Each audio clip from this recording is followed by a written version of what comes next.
Normally, I'm a cheapskate. I'll admit it every day of the week.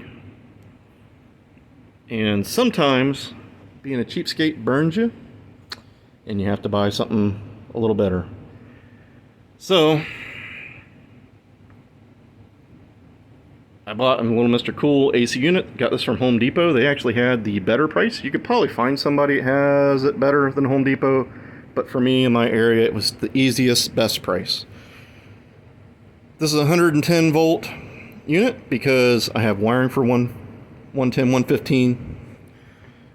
I didn't want to have to buy wire to run to the breaker box, which is getting crazy expensive lately to run for 230 volt, 240 volt. So why did I go this route? Well, I went this route because I made a boo-boo and didn't realize how many options there are for these. Let me put it that way. All right. So this is not probably the cheapest option, but this is one of the easiest options. The cheapest option, if you're going to do a mini split, is to go on Facebook and look in Marketplace. There's people selling these off-brand Chinese ones for as little as like $350, which would have been great. I would have bought one of those if I didn't spend $300 on one of these. So I went online and I seen everybody. I was trying to get the idea, how am I going to cool the garage down? It's getting so hot out here, I can't do it. I can't work out here anymore. And I seen people putting window units and building a little box on it and blowing hot air out of the room. And I thought, okay, that's great. I know it's not going to be perfectly efficient because you're using cooler air from the room to blow across the coils to blow out. But I was like, hey, something's better than nothing, right? So, everybody was using a 6-inch duct, and I decided, well, that would be great, but the problem is I couldn't at my local home store get a duct rated for the heat, because the air coming off the back of that coil is 120 to 125 degrees. So I found that dryer duct was rated for like 170 or something like that. It was pretty high. And I decided, well, I need to do quite a bit, because even if I put a whole bunch of ducts on here, it's still not going to be as many square inches as the coil on the back, but we need to get it up. So I did 6 of them total. 1, 2, 3, 4, 5, 6. And that is still nowhere near the square inches of that 14 by 19 coil on the back. All right, but I put it on, it worked.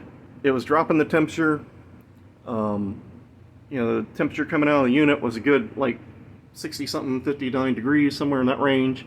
The room temperature going in it was in the high 80s. So, it was dropping pretty well.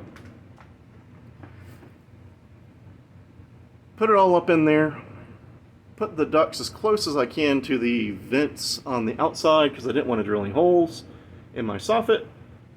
So I got them all up near the soffit vent the best I could. I've seen people on YouTube that actually just vented it directly straight up into their attic, and they all claimed it worked great, that there's no problem. They turn it on in their little video and they probably only had it on for 5 minutes and say, look, I'm getting cold air coming out, oh, it's awesome in here, blah blah blah.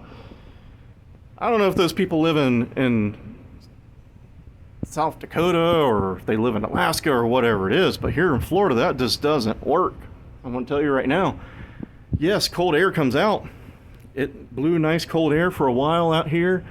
For a few hours, it started getting the temperature down in the garage. Was feeling all nice and hunky-dory. And then we got to a point where we couldn't reject any more heat into the attic. And I just started feeling just wasn't working so great anymore. I also noticed my main AC unit never shut off the whole time, and it usually cycles. So I got my little infrared gun out and decided to start investigating. So, the pipes going up are like in the 130 degree range. They're getting really hot. Take my little temperature gun, because my attic is not sealed up. It is not insulated above the garage. So I know that's not helping anything either. But I have this little crack over here. The AC people just kind of put it wherever they did back in the 90s. And I was getting 140 degree air shooting out that crack. Right? Coming back in here in the air we split condition. Same thing, a little color around the vents for the water pipes and everything else going up through the attic. And I was like, well, holy cow. I wonder how much heat is up in the attic.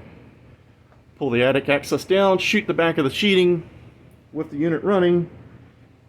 It was not, the sheeting itself was like 139 degrees. It was stupid hot.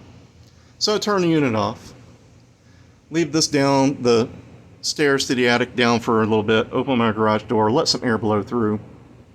Shoot the back side of the sheeting again. It's like 115 degrees in the middle of the day. Close up my attic access, wait about an hour, come back out here, it's still afternoon time, shoot the back of the sheeting, and it was 120 degrees. That little air conditioner was making the back of my sheeting 20 degrees hotter than normal. And then all the holes that are in my ceiling were shooting 140 degree air in here, negating any difference that little thing had did. So I'm going to tell you flat out, if you maybe if you live up north somewhere and you have amazing ventilation outside, maybe it will work better for you. Here in Florida, I don't think that's going to work for you. The unit needs to go through the wall where you're using outside air to blow across the coils and then reject the heat completely outside. All right, not putting it up in your attic or anything like that. I know looking back at it, it was like, well, that was pretty stupid, but I watched videos and everybody was saying it worked great. But to tell you the truth, I think they only let their AC unit run for 5 minutes. They had just finished the install, and of course they're going to say it runs great. I would have said the same thing. But once I let it run for a few hours, I realized it's not doing anything anymore. It stopped because it just couldn't reject heat into an area that was hotter than the back of the coils was. So anyways, don't do that. If you're going to do that, put the unit through the wall. I didn't want to put the unit through the wall. And then I went and looked on Facebook and found out you can get mini splits for about $350 on Facebook Marketplace, supposedly brand new, some completely off brand you never heard of. And I thought about buying one of those and putting it out there. Then I decided, well, if I'm going to do that,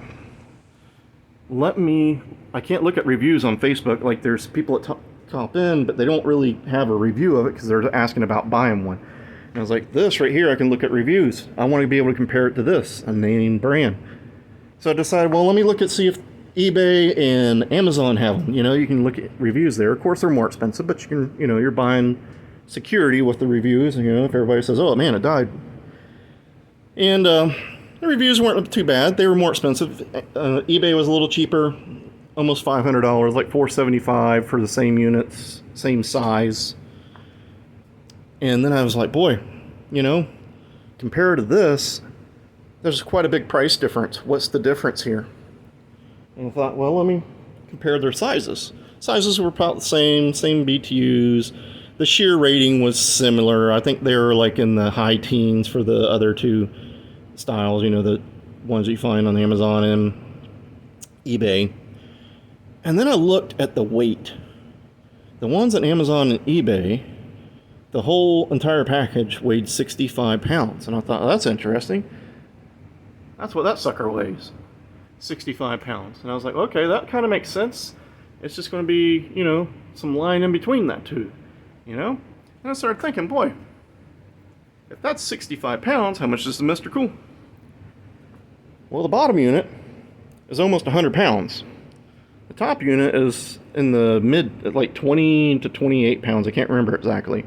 It's almost 30 pounds. So there's like 130 pounds there of weight, which made me start thinking, boy, there's got to be a lot more copper and coils in those things and aluminum than there is in one of those. All right. And I started thinking, boy, if that's the same weight as the El Cheapo mini split, I wonder how long that's going to last. So I decided, this is something, if I'm going to do it, I need to do it right. And I bought the mini split from Home Depot because I could look at the reviews and stuff, and I know it's name brand and it's got, some quality behind it. Plus, it has the pre-charged lines, so that makes it all easier. That was one thing I wasn't too happy about, is when I did the math, buying a decent brand that had a lot of reviews on Amazon, which I know is more expensive than buying the Facebook ones, but buying the vacuum pump, the gauges, the vacuum gauge that they don't include with the vacuum pump for some reason to check it. And, you know, if you wanted to be crazy, buy the sniffer too. And the flare tool. After you buy all that stuff, it actually was really close in price to this. And I was like, you know, for the amount of money, I'll just buy all this, you know. And then I skip a step. I don't have to go and pull a vacuum on it and all that. Anyways, sorry to ramble on. This is what we're going to be doing for the garage here soon. It's 110 volt because I have 110 power out here already that I can tie into, and I didn't want to go buy new wiring to bring through the attic because wiring's getting expensive to run 220 out here. And I wouldn't be, and plus if I go 220, believe it or not, I'd have to go to the next size up machine, which costs more money. So it adds more money on the machine, adds more money on the wiring, and from my understanding, this should do this area even though it's not insulated. So anyways, boys and girls, don't be like me. Don't make mistakes and buy things when a person on YouTube says it works great and you gotta wonder, is it really working great because it's just turned on, or is it working great long term? Alright? Don't be like me and spend excess money by being too cheap sometimes. Get out there and get your projects done and try and stay cool.